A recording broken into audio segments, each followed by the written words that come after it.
bem-vindo ao Saúde Você aqui na TV Cara. Segunda-feira, hora de falar de saúde, começar a semana cuidando do teu bem mais precioso. A gente fala de prevenção, bem-estar, qualidade de vida e trazendo sempre especialistas que vão trazer conteúdos importantes e, olha, com ética, responsabilidade, sempre informando a vocês que o cuidado é importante, mas não substitui o ato presencial. Então é importante vocês procurarem um médico e fazer a prevenção, hein, pessoal? Bom, hoje eu converso com o Dr. César Simonari, ele é médico neurocirurgião.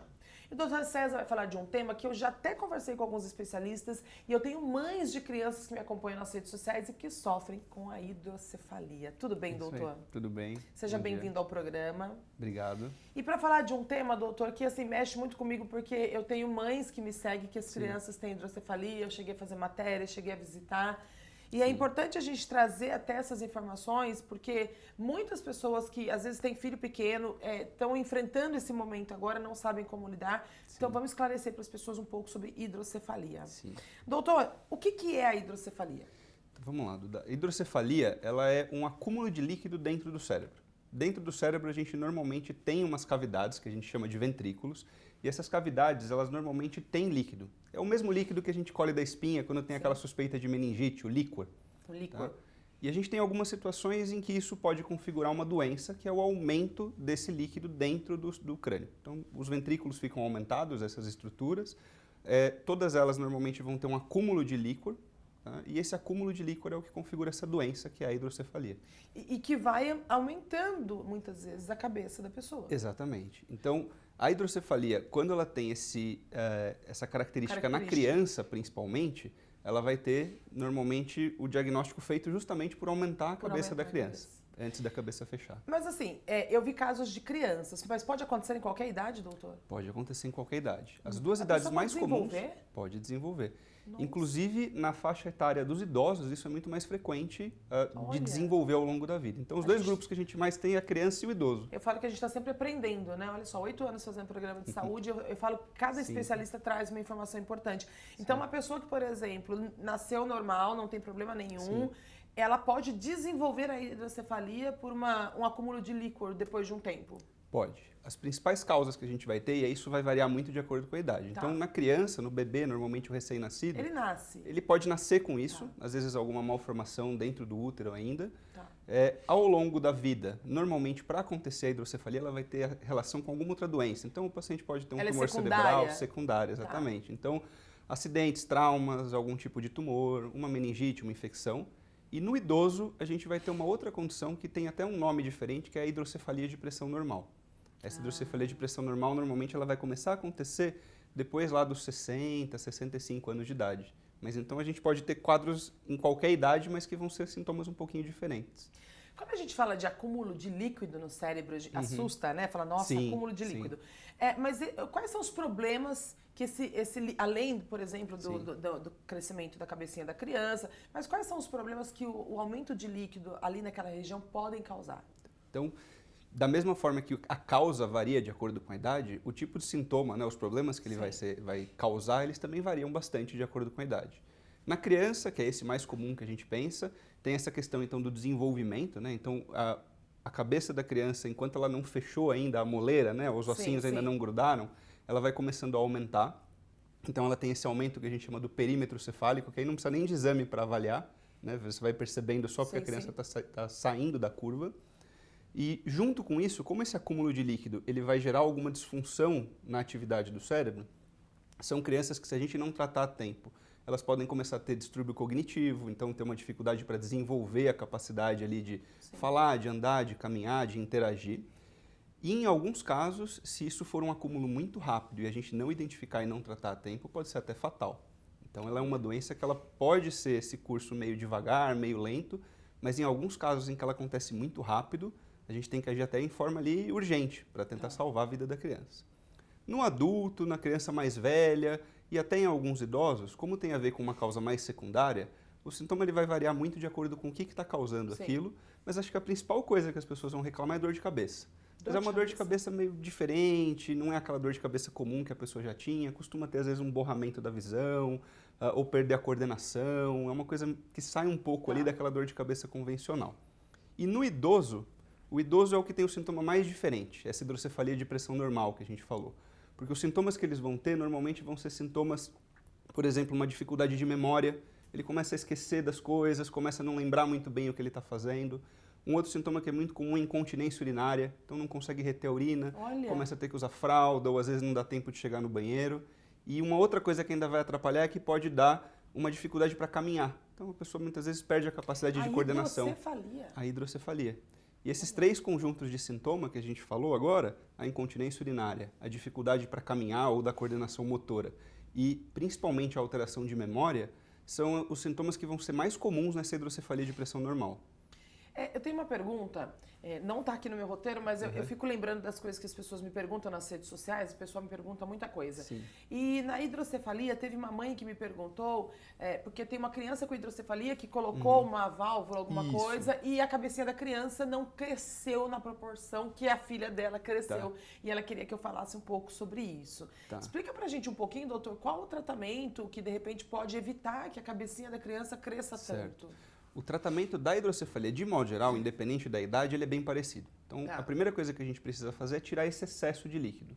Para tirar o excesso de líquido, a gente tem a possibilidade de fazer o que a gente chama de derivação. A derivação ela é uma válvula, ela é um dispositivo que hoje em dia ele é quase todo de silicone, com algumas molinhas ali de metal que controlam o fluxo, a pressão. A gente costuma passar isso dentro da cabeça da criança, então vai um catéterzinho lá dentro, ou do adulto. Esse catéter ele fica todo por dentro da pele e a gente coloca esse reguladorzinho de pressão normalmente aqui atrás da cabeça. Tá. E segue um outro catéter que aí ele pode ir para diversas partes do corpo. A mais comum é ir para dentro do abdômen, que é o local onde a gente vai poder depositar esse excesso de líquido. E aí uma vez que você tira o excesso de líquido ou que você alivia a pressão que está aumentada pelo menos, a gente já consegue ter uma boa melhora dos sintomas e muitas vezes controlar a evolução da doença. Mas é controle, não é uma doença que tem cura, né? Tá. Então, é importante procurar um especialista, conversar, porque assim, tem que ter uma indicação, né, doutor? Sim. Aí é só o especialista no momento da consulta que vai avaliar.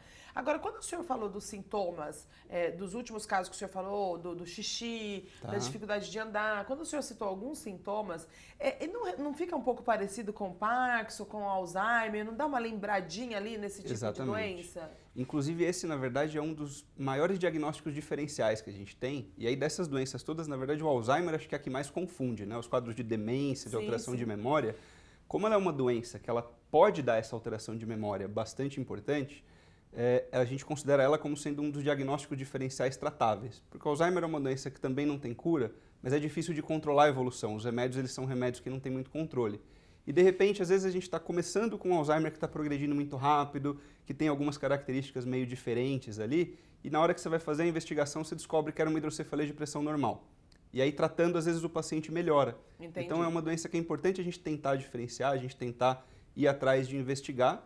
Só que o que é mais interessante de tudo, como a gente pega pacientes nessa doença que são mais idosos, é muito comum eles terem mais de uma coisa ao mesmo tempo. Então, ele pode ter o Alzheimer e a hidrocefalia, ou pode ter um Parkinson e a hidrocefalia. Como que faz, nesse caso, para identificar que é uma hidrocefalia de pressão normal, então? Principalmente exame, né? Então, exame é o que a gente vai precisar, só que a escolha dos exames é o que você já comentou, depende muito da avaliação do especialista. Como é uma doença que não é muito conhecida, mesmo entre os especialistas, ela muitas vezes acaba passando batida. Sim. Então, a hidrocefalia de pressão normal, ela costuma demorar para ser feito o diagnóstico justamente porque a gente tem essa confusão com as outras doenças. Então, quando tem um quadro, por exemplo, de Alzheimer, um quadro de Parkinson, um quadro neurológico, vale a pena procurar um especialista que seja bom ali, que tenha o conhecimento daquela doença que a gente já está suspeitando, mas que tenha um conhecimento um pouquinho mais amplo ali para lembrar dessas doenças. E no caso da hidrocefalia de pressão normal, praticamente sempre você vai precisar de um neurocirurgião. Entendi. Que é o momento que a gente vai começar a investigação com os exames mais detalhados. Os principais exames que a gente vai fazer são os exames de imagem. A gente precisa normalmente de uma tomografia ou de uma ressonância, justamente para conseguir enxergar o aumento de líquido, não dá para ver dentro da cabeça, né? E no caso específico da hidrocefalia de pressão normal, a gente pode ter alguns exames a mais ali que a gente pode fazer, que são exames mais funcionais. O exame melhor que a gente tem para isso é um exame que a gente chama de TAP test. Esse TAP test é uma coleta igual aquela coleta de líquor aqui na região lombar, igual do líquor, só que ao invés de coletar só uma amostra pequenininha para ver se tem infecção, a gente faz como se estivesse esvaziando o tanque. Tira lá 40, 50 ml, o que é bastante para essa coisa. A gente tira normalmente 5 ml para fazer o exame de meningite. Para isso a gente tira 40, 50 ml. E o mais importante, antes de tudo, a gente faz uma bateria de testes. Então você faz lá teste de memória, teste de atenção, teste de mobilidade, então a gente pede para o paciente andar, levantar. Isso tudo ali no consultório, né? Por isso que o exame No clínico consultório, é importante, né? Exatamente, para fazer essa triagem. E esse exame, normalmente, a gente envolve uma equipe grande. Normalmente Entendi. vai psicólogo, vai fisioterapeuta, às vezes fono. Então tem bastante gente que se envolve. E é sempre cirúrgico, doutor, esse tipo de tratamento? Praticamente sempre. Sempre que a gente tem a suspeita da hidrocefalia, a gente não tem muita outra maneira de tratar ela. A cirurgia principal é essa que a gente comentou da válvula, né? Então, a DVP, que a gente fala, que é o nome, a sigla ali, que todo mundo acaba lembrando ali. Os pacientes falam, eu tenho uma válvula, eu tenho uma DVP. Existem outros tratamentos cirúrgicos, mas como a gente precisa tirar aquele líquido ali de alguma forma, é muito raro uma causa que dê para tirar o líquido sem operar, sem fazer cirurgia.